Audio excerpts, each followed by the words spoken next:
Bienvenidos a No Autorizados, el podcast donde unimos lo material y lo no visible para hacer ver que no hay mucha diferencia. Entonces, ¿ustedes qué opinan respecto a esto? Bueno, yo creo que es algo que pues la gente no cree mucho o en Colombia nos mantenemos muy escépticos, pero es algo que pues sin duda es algo que en estos últimos años ha cogido mucha fuerza y no solo en los últimos años, sino la última década entre eh, las élites, las personas que les gusta mucho esto y ya. ¿Y tú qué dices? Yo creo que esto es ya algo que tenemos que aceptar, que muchas entidades, muchas sociedades, muchos nichos sociales también lo adoptan con la parte cultural, con la parte de la New Age, como un estilo de vida también, con un estilo de vida saludable, espiritual y demás. Así que esto es prácticamente adaptarnos a lo que está hoy en día en el siglo XXI. Listo. Entonces, hay un tema que se ha hablado muy por debajo de cuerda, no sé, desde los estratos más altos hasta y hasta los estratos más populares. Y cosa que todos estamos de acuerdo en lo mismo, que hay como élites que van mucho más allá y nos controlan desde las sombras. ¿Ustedes creen eso?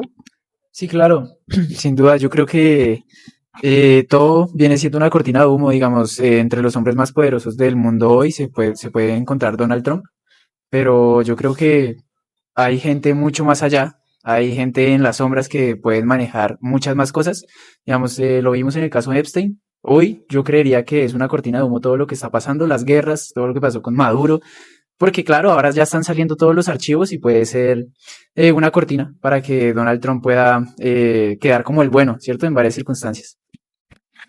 ¿Tú qué dices? ¿Tú crees que hay unas élites más allá de todo que nos controlan y que nos quieren manipular? En efecto, yo creo que ahorita vamos a profundizar un poco más esto, pero digamos que para una introducción podemos hablar de que estas élites han nacido de sociedades que eran mucho más antiguas, podemos hablar de 200, 300 años, familias que digamos siempre han estado mangualadas, que se podrían decir que son clanes económicos, y también en Colombia, si lo quisiéramos decir muy peyorativamente, también podemos decir que hacen parte de clanes políticos porque la economía y la política lastimosamente están ligadas de la mano y siempre que uno intente satisfacer sus intereses personales, pues va a acudir a los mecanismos e instituciones que le van a garantizar este tipo de beneficios. Bueno, hay un tema que yo lo he debatido bastante, personas tanto de izquierda como de derecha, y es el tema del capitalismo dentro de todo este sistema de las élites. Bueno, hay gente de derecha que dice que, bueno, el tema de las élites han estado antes del sistema capitalista, y amigos de izquierda, pues me dicen de que el capitalismo puede que no haya tenido el nombre de capitalismo, pero siempre tuvo ese sistema como tal, siempre estuvo vigente antes de que se volviera un sistema económico como tal. ¿Ustedes piensan que el capitalismo tiene algo que ver con este control de estas élites hacia nosotros o es algo mucho más allá de un sistema económico? No, claro, claro, el capitalismo tiene muchísimo que ver, lo vimos ya con la familia Rockefeller, con la Standard Oil, eran los dueños casi del 90% del petróleo en Estados Unidos para 1873.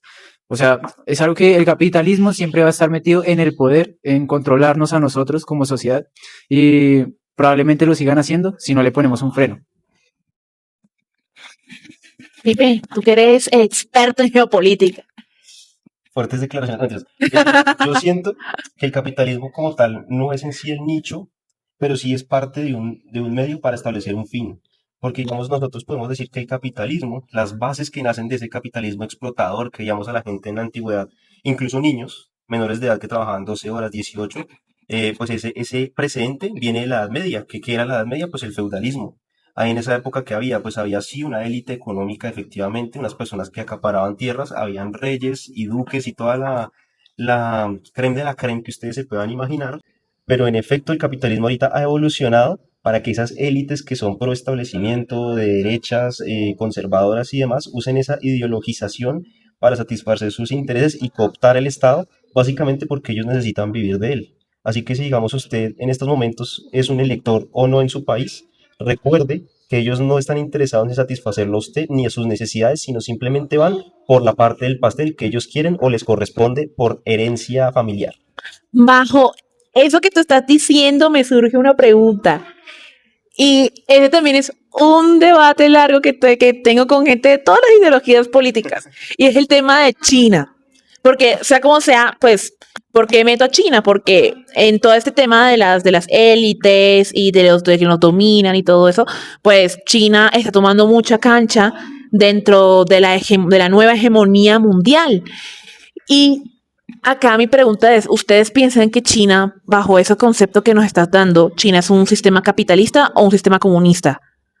¿La nueva hegemonía va a ser comunista, capitalista o una especie de mix o cada quien con el sistema que mejor le acomoda por acorde a cada país?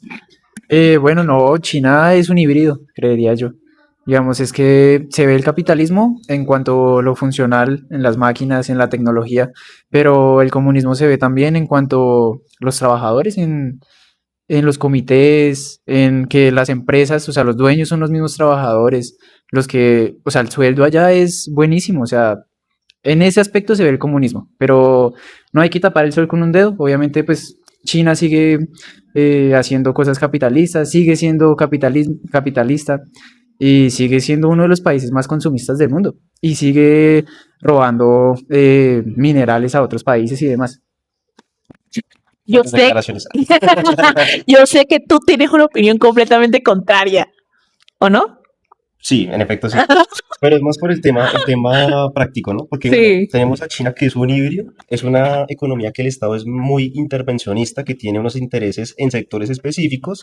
En efecto, sí acapara recursos de otros países. Obviamente, si ustedes ahorita googlean y buscan China en América Latina, es el principal socio a nivel regional por encima de los Estados Unidos. Que eso no se veía hace 30 años, hoy en día ya es una realidad. Lo otro, podemos ver que Marx en el texto del manifiesto, él daba digamos, la antítesis de lo que era el capitalismo. Y él decía, cada quien según su necesidad y cada quien según lo que pueda producir.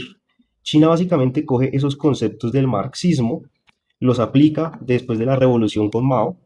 Ahí todo muy chévere, muy bonito. ¿Qué es lo que pasa ahí? Pues que en efecto el comunismo, que es a lo que se quiere llegar mediante las etapas previas, que es el socialismo, pues en efecto tuvo unos cambios no solamente a nivel global, sino que China fuese el laboratorio de que se dieron cuenta, al igual que en Vietnam, que solamente un Estado que acapara y que no tiene, digamos, una libre inversión o que no se expande al mundo con reformas en teoría liberales sin descuidar el estado de bienestar, pues básicamente no funciona. Y es lo que podemos ver en Occidente como la decadencia de un Estado narcocapitalista o liberal o conservador, como podemos ver en Argentina, que ahorita es la madre tesis del anarcocapitalismo, cómo se están yendo al carajo, cómo sus índices son deplorables, cómo las reformas laborales están dejando precarizados a todas las personas y que incluso adultos mayores buscan de la basura a ver qué pueden llegar a consumir en un día, porque no tienen ingresos ni siquiera para vivir dignamente. Mientras en China, como le decía Javi, los ingresos son altos, obviamente hay una clase media que es pujante. Ellos tratan de ofrecer becas, incentivos para que la gente vaya a conocer China, incluso se le paga a influencers para que vean la realidad de China, porque siento que Estados Unidos lo ha demonizado mucho y las cosas lastimosamente no es como nos las han pintado en Hollywood y en otros medios que son prácticamente pautados por los Estados Unidos y otras élites globales occidentales. ¿Por qué les toco el tema de China? Básicamente es porque, primero, porque hay una pelea por la hegemonía que lo llamamos que se llama el nuevo orden mundial. Y a nivel histórico hemos tenido varios nuevos órdenes mundiales alrededor del mundo. Y en ese nuevo orden mundial pues le pasó la decadencia de Roma, luego el Imperio Británico, también creo que existió el Imperio Español, ¿no? Sí, Sí, que sí. también. Uno de los principales competidores de Inglaterra en colonizar países, ¿no? Exacto, el Imperio Otomano también tuvo su caída y entonces lo mismo también está pasando Estados Unidos con esta, se podría decir, nueva Guerra Fría, aunque bueno, ya este tema lo podríamos hablar para otro episodio, pero la cuestión es que dentro del sistema capitalista lo que manda es el dinero. Dentro del sistema, de un sistema comunista, lo que manda es el Estado. O sea, es lo que yo tengo entendido, es lo que yo tengo entendido sobre el tema. Entonces, en China las cosas no pasan por encima del Estado. En cambio, en Estados Unidos, los que gobiernan, Estados Unidos y en todo el occidente, los que mueven los hilos son personas que mueven muchísimo dinero, personas que controlan las farmacéuticas, la industria de la alimentación, la automotriz, la tecnología, prácticamente todo. Ahora sí les quiero preguntar, ustedes, ¿qué planes ustedes creen que tengan estas élites con nosotros en particular? O sea, ellos creen que nosotros, o sea, ¿será que ellos querrán que nosotros nos volvamos así como la época de la esclavitud? ¿O estoy siendo muy exagerada? A los tiempos de los egipcios, sumerios y Sí, demás. literal, sí, literal. Esta pregunta está fuerte. ¿Qué nos dice nuestro invitado? Sí. Bueno, pues, ¿qué les puedo decir? Yo creo que lo que quieren las élites es poder. Yo creo que, pues, algo que le fascina al ser humano es el poder. Entonces, una forma de ejercer el poder, de hacerse ellos mismos el placer mental, sería, pues, controlarnos a todos. Ellos lo que quieren es controlarnos, además de todo lo bizarro que hacen entre ellos, con los niños, con la gente.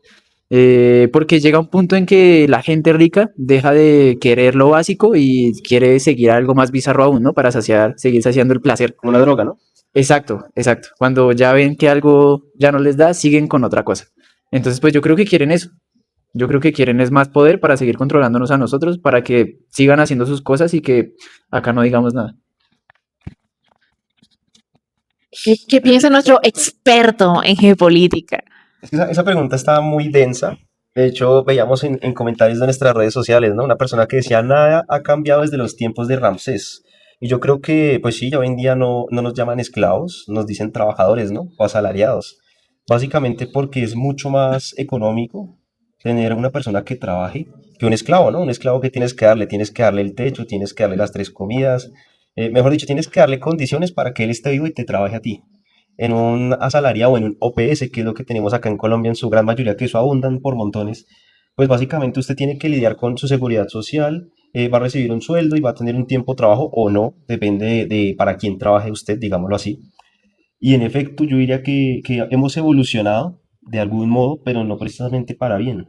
Precisamente por lo que mencionaba Javi anteriormente, yo siento que es más como la sed de poder y necesidad de control mediante el miedo para poder ellos seguir amangualarse y cooptar el Estado. Podemos ver acá en Colombia como esos partidos tradicionales lo han hecho desde hace más de 100 años, lo que es el Partido Liberal, el Partido Conservador, y los nuevos partidos que ahorita son partidos bisagras o partidos que son, digamos, afines a esos intereses neoliberales, como lo es el Partido de la U o Cambio Radical, ¿no? Vemos que para ellos lo que hay es un interés hegemónico de quedarse en donde hacen las leyes de este país, que cuál es ese lugar, el Congreso, y si pueden, la presidencia. No, y es que hay algo muy particular, ya que estamos hablando de élites y de esclavitud y todo este tema. Las elecciones presidenciales, ahí pasa algo. Hay un chisme que ronda de Twitter, no sé si sea verdad, que la candidata a la presidencia de la República, Paloma Valencia, eh, el abuelo de ella o el bisabuelo de ella mandó a desvivir al que era el abuelo o el papá de la que es ahora candidata a la vicepresidencia, Aida Quilcue. Creo que fue el papá, el abuelo, algo así. Muy sonado en TikTok, ¿no? En redes sociales. Sí, en redes sociales, sí. O sea, pero esos, bueno, que hay que mencionar las palabras adecuadas porque esto podría ser un poco a malinterpretarse.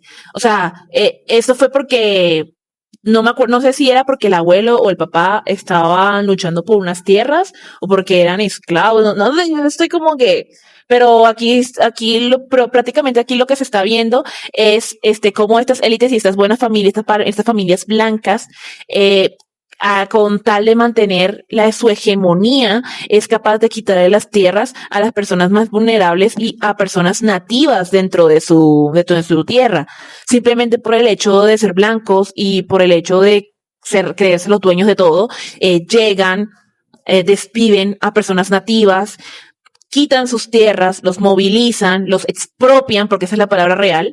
Es propio, se diría. Sí, ya por ahí, sí. Los expropian y luego salen y se indignan porque salen, o sea, le reclaman lo que Sí, lo sus que familias. históricamente era de ellos, ¿no? Sí, sí, totalmente. Ahora nos vamos a poner un poco más candentes. Más candente que eso, yo no creo. No, algo más candente, algo más candente. ¿Ustedes piensan que las élites, llámese élite colombiana, élite internacional, o millonarios de los supermillonarios, ultramillonarios, hacen algún tipo de ritual o están metidos en algún tipo de secta o grupo u orden para poder mantenerse dentro del poder? ¿Tú qué opinas? Tú que eres líder social. Bueno, no, yo opino que sí, se hacen este tipo de rituales. De hecho, en la masonería hay 33 poderes, no sé si lo han visto. Sí, los 33 rangos son, ¿cierto? Sí, Sí, y entre 33. más van subiendo, van llegando a niveles donde van conociendo rituales, diferentes cosas que se asocian muchísimo a ese tipo de cosas que estás comentando. Entonces, pues si lo hacen ellos, que son masones, buscan la liberación, la verdad del pensamiento, lo harán personas mucho más bizarras, que buscan cualquier otro tipo de cosas. Pues tienen el dinero, ¿no? Para tener sus islas, sus propios Exacto, santuarios, o exacto. grupos muy, muy específicos, ¿no? Como el Bohemian, ¿cómo era? Bohemian Group. Bohemian Group. Bohemian Group, Sí. Skull and Bones, y ahí ustedes pueden encontrar de todo, incluso en el nazismo, que también lo tocamos anteriormente, se hablaba de la sociedad Tull, ¿no? Sí, o sea, Abdul, y que también Hitler tenía su propio astrólogo de cabecera. Como todos los políticos. Sí, Eso ya es una realidad que toca aceptar. sí, o sea, algunos dicen que no, otros dicen que sí, otros dicen que uno tiene que tener escrutinio de la información, pero uno a veces se encuentra y uno dice, ah, no tenía su astrólogo que le decía, entonces, ¿quién dirá, quién dice la verdad, quién tiene la verdad aquí? No lo Digamos sé. que el tema del abuelo de Paloma, de la Paloma de la Paz, les podemos tirar factos, pero siempre bajo el tema de presuntamente y teniendo en cuenta el contexto histórico y los logros del gobierno del abuelo de ella, ¿no? O sea, lo que sí podemos Sí. hablar aquí, Es que nosotros charlar, no sé si fue el abuelo, el el abuelo, bisabuelo, o sea, al el abuelo. abuelo Pero fue como le el digo, presidente de este país. en un run run de redes sociales, no sabemos qué tan cierto sea. O sea, así que Sí, no, o sea, no, y lo es estamos más, diciendo para que lo vayan y lo comenten, a ver si es verdad, si no es cierto, comenten, claro, comenten no, y si nos den ustedes saben datos. datos, nos lo tiran y nosotros aquí actualizamos, eso es lo de Sí, menos. Si la sí. Blue Radio comete embarradas que son un medio más grande, nosotros también podemos, carajo. Guillermo León Valencia fue el culpable o hizo parte de la violencia o de todo lo que pasó hoy de 9 millones de víctimas del conflicto por el bombardeo a Marquetalia. Que de ahí nace las FARC, ¿no? Claro, es que del bombardeo a Marquetalia nace las FARC porque no se dignó o no se le dio la gana de hablar con los campesinos liberales. Que Marquetalia para ese momento era un sitio de resguardo para los campesinos liberales que no querían guerra en ese momento. Y en vez de entrar a conciliar o de hablar desde la paz, lo que hizo fue bombardear.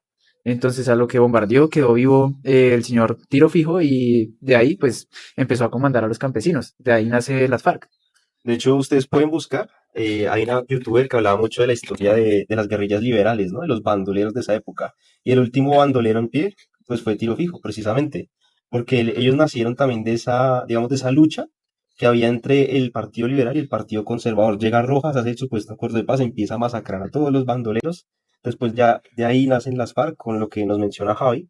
Y lo que sí podemos decir del gobierno de Guillermo León Valencia es que el tipo fue un expropiador y fue promotor en su política. No podemos decir que fue sí el que dio la orden, pero sí el man promovió desde el Estado prácticamente la creación de grupos paramilitares para apropiarse de tierras, porque la tierra en sí ha sido una de las prácticas y razones principales por las cuales este país vive en guerra. Aquí hay algo a notar y con este tema de las élites y es cómo las élites crean nuevos enemigos.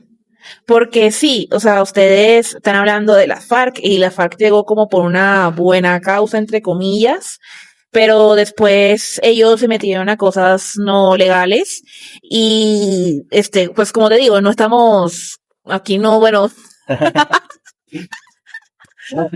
Estamos ahí dándole a la cosa, Sí, pero es verdad, hay que ser sinceros con la estamos historia. tirándole, sí, es que son datos muy fuertes que hay muchas personas que les cuesta creer y leyendo pues el libro de la verdad, pues no hay buenos, no hay malos, o sea, hay antagonistas. Los únicos que eran víctimas eran los campesinos y los indígenas. De resto, todos eran los villanos de la historia. Pero ya no dándole tantas largas a esto, acá vuelvo y retomo, las élites pues nos crean enemigos para dividirnos y para decir, no, es que los mejores son los paracos, los otros son los de la FARC, son los buenos, los unos son los malos, ay, pero es que yo no les hice nada, váyanse a trabajar, báñense, guerrillero, expropiese, o sea, cosas así. Y ahí, bueno, yo les digo, ¿será que así como pasa en Colombia, que las élites crean enemigos para poder justificar el hecho de que tengan tierras campesinas y tierras indígenas, también pasa lo mismo a nivel internacional? ¿Quién me responde esa pregunta? ¿El experto en geopolítica o nuestro amigo activista? Hagámosle con el invitado, con nuestro invitado. No, sí, obviamente siempre van a estar los bandos y los bandos van a ser creados por élites para mantenernos divididos, ¿cierto? Digamos, un ejemplo es la élite conservadora de acá de Colombia. O sea, si no hubiese sido porque bombardeó Marquetalia, no se hubiese creado las FARC y no tendríamos tantas víctimas del conflicto. Por eso también eso podría ser hasta un llamado a la paz, ¿cierto? Porque si llega un gobierno de derecha no van a entrar a conciliar con nadie. Lo que van a entrar es a pelear y gastar armas y de todo. Y esto nos podría costar una nueva guerrilla o algo así. Entonces, pues obviamente a nivel internacional se da lo mismo, digamos, con el tema de Trump, de la guerra con Irán, de la guerra con Palestina, de Israel. Obviamente siempre se van a ver bandos, siempre va a haber una derecha, una izquierda. Sí, es más, de hecho, de esto que dice Javi, yo tengo un comentario que lo vi en TikTok, por cierto, de dos influencers. Uno es ahorita, creo que Edil, si no estoy mal, Edil no, de Usaquén, que se llama Munir, ¿no? Munir, que ese man está refunado en redes sociales y demás. El man le preguntaba contra otra persona, que es el que tenía el micrófono. No sé si ustedes lo vieron en Plaza Bolívar una vez, que alguien le cogió el micrófono y se lo tiró. Porque el tipo hace preguntas muy, o sea, muy rayadas y no, digamos que él es influencer, pero no lo hace con el rigor periodístico, sino con el rigor amarillista. Daniel Maldonado.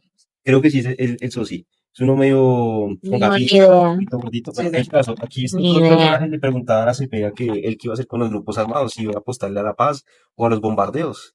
Y de hecho, muchas de sus políticas, porque ellos son de ese parche de Paloma Valencia, era como, vamos a la guerra, vamos a litros de sangre, es que si quieren mucha guerra y demás. A lo que yo les pregunté en redes sociales, ¿listo? ¿Quieren mucha guerra, parceros? Pues váyanse ustedes, manden a sus primos, manden a sus amigos y nos cuentan después de cuando vuelvan cómo les va. ¿Y qué fue lo que hicieron? Silencio administrativo, porque a ellos les gusta mucho la polémica en TikTok, pero cuando les hablamos de que usted lo haría, ahí sí se quedan calladitos, porque son solamente politiqueros, y ahí es donde está el problema. Claro, ¿no? Y la guerra nos ha traído bastantes problemas mentales a la sociedad. Y es ahí cuando la élite instrumentaliza, ¿no? Porque de ahí, como podemos ver, Paloma viene de la élite, ¿no? Vamos a Sí. mencionar a varios de ese parche que son de clanes políticos y así. Y si ustedes quieren ir a un contexto histórico, pues nomás vean los cruzados o los templarios en Europa, qué pasó con ellos. A ellos los instrumentalizaron y los utilizaron específicamente ¿por quién? Por Roma y la Iglesia Católica. Que podemos ver que gracias a eso, hoy en día, hay sociedades económicas que son dueñas de por lo menos American Airlines, que el Vaticano tiene acciones ahí o es el máximo accionista. Y en la época pues, del feudalismo que habían tierras. Entonces ellos lo que hicieron fue, digamos, limpiar el contexto religioso contra los musulmanes y aquellos que pensaban diferente o tenían un contexto así esotérico, espiritual diferente al catolicismo, para ellos acapararse y construir un discurso del enemigo interno, ¿no? Que es lo que vemos acá en Colombia, el discurso del enemigo interno. Ok. ¿Ustedes creen en los reptilianos? Pues, bueno, ahí sí me mantengo bien escéptico, porque, bueno, yo me acuerdo por allá en el 2018, 2019, que eso era una bomba, ¿no? Que no, que la reina Isabel, que Obama, que Donald Trump. Pero, pues no sé, yo en este tema de los reptilianos no sé tanto del tema, pero sí prefiero mantenerme un poquito escéptico hasta que pues vea lo contrario, ¿no? Pero pues sí es algo que se habla bastante, ¿no? ¿Quién sabe? Dicen que hace más de 300 años, 300.000 años, ¿no? Que están acá otras especies alienígenas haciendo alianzas acá con élites. Pues quién sabe. Yo les pregunto eso. No, primero responde tú y yo le digo por Está, qué. está fulminante. Sí. Bueno, yo lo voy a decir por en base a mi experiencia, ¿no? Y también lo que he visto en redes sociales. Cada quien tiene como su perspectiva, ¿no? Otros dicen que sí, Sí. que extraterrestres, otros que no, que seres de otras dimensiones. ¿Qué puedo yo decir ahí por experiencia? Aquí en Colombia, que también hacen cumbres de contactados, ovnis, New Age, tú sabes más de esa vuelta que yo. Ujú. Obviamente se menciona mucho que esos seres sí existen. ¿Qué es lo que son? Pues yo la verdad no tengo ni idea. O sea, yo ahí no les puedo decir qué son o qué no son. Y aquí no vamos a tirar factos de eso. Primero porque nos funan y segundo pues porque no tenemos la certeza. Pero de que esos relatos, digamos cuando uno veía ese tipo de materias en el colegio, ¿no? Cuando decían cultura, religión, depende del sistema académico que hubiera en la institución, siempre le decían a usted, si se repite mucho un hito en la historia es porque algo tiene de verdad. ¿Cuál es la verdad? Yo no tengo ni idea. Pero si se menciona tanto con el paso del tiempo, si lo mencionan ufólogos, si lo mencionan historiadores, si lo mencionan celebridades o personas que estuvieron en los círculos más altos y que hoy en día quieren tener una vida tranquila porque no quieren saber nada de esa vuelta, pues por algo será. Yo les pregunto esto, porque, no para cortar la inspiración, sí, sino porque eh, el tema de los reptilianos siento que hace parte como una metáfora de la superioridad que tienen estas élites o sea, Como el tema de la sangre azul, ¿no? sí, sí. O sea, como esas personas creen que tienen, o sea, creen con el poder de hacer lo que se les dé la gana, nada más porque tienen apellido, poder, tierras robadas. Pues yo digo Y que, no solamente hablo de Colombia, sino a nivel internacional. hablo a nivel Por lo internacional. menos Javier mencionaba lo de Epstein, ¿no? Entonces lo de Epstein, pues uno ve como, bueno, si no mencionan este tipo de seres o entidades o como ustedes lo quieran llamar, pero sí mencionan en general que en los archivos de Epstein sí había como una entidad, ¿no? Que tú también lo mencionabas en nuestros episodios anteriores, que era quien le hacían, digamos, esos rituales que mencionan en los archivos con Que él. era Val. Ajá. Entonces, en efecto, pues sí debe haber como algo, o en un tema cabalístico, una entidad o algo a quienes ellos les rinden ese culto para obtener, digámoslo así, como cuando usted va al banco, beneficio. Yo le quiero hacer una pregunta a nuestro pequeño y joven activista. En todo lo que has vivido como activista y en todo lo que has estado dentro de la política y lo que has visto y lo que has sufrido y todo esto, ¿alguna vez has visto algo relacionado entre élites, conspiración, algo que te haya confirmado algún tipo de teoría loca que te hayan contado por ahí? Bueno, pues no, hasta allá no he llegado, pero pues he leído bastantes cosas y no tanto con la política, pero sí con más cosas personales y digamos, eh, todo esto pues sí se puede confirmar de alguna cosa. Siempre me había mantenido escéptico, pero sí, digamos, he visto varias cosas. Por ejemplo, los niños en cruz, los he estudiado bastantes, con los paramilitares, los he leído. Mi mamá cuenta que mi abuelo también lo tenía. Y es algo ¿Qué es que un niño en cruz? un niño en cruz es un tipo de hechizo o no sé si sea ya brujería, pero es algo que le ponen a las personas para que les vaya bien en la vida, para que no puedan morir, para que tengan fortuna, creería yo, que también tenían. Pero lo malo es que en el momento de cuando ya van a morir, no pueden irse tan rápido. Digamos, esto lo vimos con Daniel Rendón, el paramilitar, el arcángel. Cuando fue a morir no lo pudieron matar y tenían que matarlo a machetazos. Lo tuvieron que matar a machetazos porque las balas no le hacían nada. Es lo más cercano que he visto así de estas cosas, de élites, de todo esto, pero pues por experiencia propia no he visto nada todavía. Tú. De lo que dice Javi con el tema de Esteban Cruz, Ajá. yo me acuerdo cuando yo lo escuchaba a él en su conferencia del libro, ¿no? Del libro negro. Él mencionaba que en efecto sí había ese tipo de, digamos, rituales, rezos, como ustedes lo quieran llamar, que eran efectivos y que él en su investigación de campo para la elaboración del libro efectivamente encontró brujos, santeros y demás que sí hacían cosas que eran verídicas porque él las vio y dijo como, parce, esto no me lo puedo creer. Y también encontró charlatanes. Entonces, ¿qué es lo que pasa? Que está como esa dualidad entre lo que puede ser cierto y lo que puede ser charlatanería, o podemos encontrar una realidad un poco más diversa, ¿no? Que es lo que él encontró en su estudio para hacer el libro.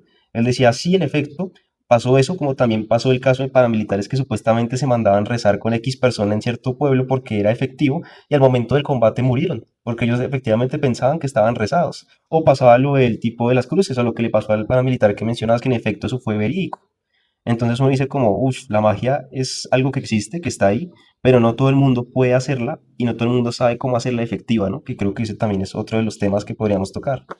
Uy, bueno, mira, es que no sé si tocar el tema, Yo sí he conocido personas con cierto poder político y familiar que han utilizado estas herramientas para su beneficio para seguir controlando pueblos. O sea que si te preguntáramos así, pregunta cerrada, sí o no, ¿esta vuelta existe? Tú dirías que sí. Yo digo que sí, por lo que he visto. O sea, de que están, O están. sea, por lo que he visto, más allá de que si de pronto pueda tener algún tipo de término equivocado o si de pronto esté confundiendo algún tipo de época histórica, yo personalmente sí lo he visto. Yo me acuerdo que yo le preguntaba a mis abuelos, por lo que ellos venían de pueblos también, como, ¿usted cree en las brujas? Cuando yo era así muy curioso y de niño, y le decían, mijo, pues yo no he visto como tal la primera, pero de que las hay, las hay. Ujú. Y bueno, acá como para cerrar, ya como para cerrar con nuestro capítulo de las élites, ¿ustedes piensan que las élites controlan los gobiernos? Sí, sí, los controlan, controlan a los gobiernos, controlan a la gente. De hecho, pues hasta Foucault nos lo dijo, ¿no? O sea, nos controlan a la hora de la entrada, a la hora del almuerzo, controlan cuerpos. O sea, no nos tienen que controlar obligándonos, ni siquiera pegándonos, sino que nos acomodan a los horarios, a cómo tenemos que moldearnos de una manera disimulada, con el panóptico, hasta We the World en su sociedad del espectáculo, ¿no? Las élites controlan gobiernos y además de controlar gobiernos nos controlan a nosotros. Digamos, Javi, si yo te preguntara, la mejor estrategia sería hacernos pensar a nosotros como sociedad occidental que somos libres. ¿Esa sería una táctica efectiva? Bueno, podría ser, sí, y no sé si sería efectivo contra la élite, pero sería efectivo para encontrarnos a nosotros mismos y ayudarnos a encontrarnos como personas. Porque nosotros sí somos libres, nosotros no venimos y no le copiamos a ninguna élite, ni a los que dicen que los españoles nos descubrieron nada, nosotros ya existíamos, nosotros venimos de los indígenas. Pueblos ancestrales, ¿no? Exactamente, esto de acá es de nosotros, esto no es de ningún gobierno, esto no es de ninguna élite, esto es de nosotros. Y pues más de que si eso nos ayudaría contra la élite o no, nos ayudaría contra nosotros. Y ahí ya estamos aportando al mundo un granito. Y es descubrirnos a nosotros mismos. Uy, bueno, tengo algo, o sea, acabas de contar algo que es bastante chévere y algo bastante poderoso. Yo creo que desde ahí, ese es un gran comienzo como para uno desligarse, más allá de uno, pues, hacer ejercer un voto democrático por algo que sea fuera de el de las élites de toda la vida, pues también tener ese autodescubrimiento y tener como esa búsqueda espiritual y no una búsqueda espiritual adoctrinada por la New Age. O por la Sí, iglesia. exacto, sino una búsqueda integral que nos haga crecer como seres humanos y nos hagan ser personas íntegras y aceptar la diversidad, tanto llámese feminismo, personas de la comunidad LGBTIQ+, comunidades indígenas, comunidades negras, o sea, que todas las personas merecemos respeto y todas las personas merecemos ser escuchadas y todos merecemos amor. Exacto, aceptar la realidad tal cual es, no como lo quiere ver la extrema derecha o como lo quiere ver el centro político, que para mí eso no existe, o los partidos progresistas. Yo creo que la realidad es mucho más compleja, más allá del espectro político al que usted se sienta identificado. Con esto finalizamos nuestro capítulo hablando sobre las élites. No pensé que fuéramos a retomar, a agarrar tanto el tema de las élites colombianas, pero sí es necesario escuchar sobre el tema de las élites de nuestro país, porque muchas veces hablamos lo de afuera, pero nos mantenemos muy ciegos con lo que tenemos acá.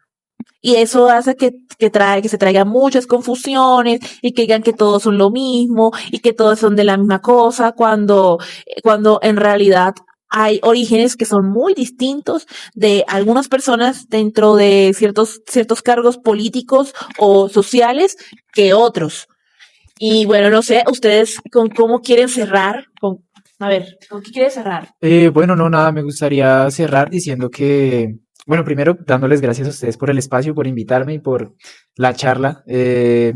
Nada, muchachos, esto también, como dije ahorita, llamado a la paz, a que votemos con conciencia, a que hagamos un buen trabajo social, a que no nos olvidemos de que existen, sí, unas élites y nosotros somos los instrumentalizados. Nosotros tenemos que ir más allá de todo esto, tenemos que lograr una evolución de conciencia y ante todo una revolución ética.